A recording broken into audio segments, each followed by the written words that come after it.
One of the projects we've recently done that you've heard me talk about on the radio is a redo of a grass area in the backyard of our house. And we did a new experimental project. It involved planting two different kinds of grasses that I'd never planted, and also exposing a tree that's been too deep for a long time, and putting in a new stone terrace. First of all, the new landscaping, and one of the things I wanted to show you was that I use steel curbing that's thick. It's an eighth of an inch thick, and it's also painted black, not green. I think if you give this a try or have your landscape contractors do it, you'll like it a lot better. The sod that we put in was twofold. One was a St. Augustine I hadn't used before called Palmetto. You see it going in here. We soaked the solid sod pieces before they went down in this case. With a little Garrett juice in the water. The other area was planted with El Toro zoysia. I'll show you that in a bit. Another part of the project was to expose a live oak tree that I had wanted to cut down for a long time. Judy didn't want to, so I lost that battle. But I said if we're going to keep it, we're going to expose the base like it should be. I took soil out first with a shovel and some hard tools, and then had the air spade work done to go down to a depth of about 15 inches, as you will see.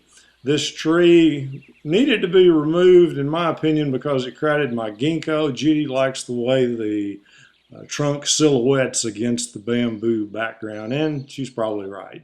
But anyway, it leaves a big hole in the ground. A lot of people ask me about what to do with these holes.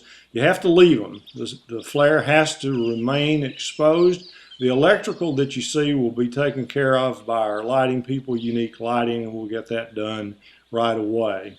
The next part of the project is the stonework. Tropical John did the stonework. In the beginning, we had a little conversation about the size of the pieces. I recommend as large pieces for stone on sand as possible. In this case, we use decomposed granite as the sand. But you can see here that the grass areas were divided into two areas. Where Tater is, there is the El Toro zoysia. In the background there is the Palmetto St. Augustine grass. You try to make the joints as tight as possible with the pieces being as large as possible. This is Oklahoma flagstone, which is what the walkway system that we already had is made of, and it's also what my deck around the swimming pool is made of, so it all blends together. Here you see it being finished up. It's a seating area. That was the original intent here in the beginning, is to have a sitting area to watch the koi and feed the fish and feed the dragonflies that are flying around, enjoy all the hummingbirds and all the wildlife down in this part of the garden. But you can see it coming together here. One thing I recommend with sod also is after it's laid to roll it to eliminate the air pockets under it, which eliminates dry spots and yellow spots early in the development of the grass, the establishment of the grass. Here you see it, the project being finished up, and as we go more and more completion, the stonework is very comfortable now. It's easy to walk across and maintain the garden. The hole in the backyard will fill in as the flare grows, and I'll keep showing you pictures of why that is the thing to do and is not a problem for you.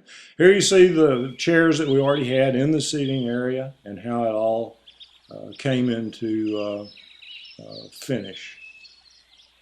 Very nice effect here. Our soft, natural setting in the backyard. We use it a lot, and this stone walkway also gives us an easy way to cross from the fish pond area, the koi pond, over to the greenhouse and dog run and be able to maintain the back garden properly.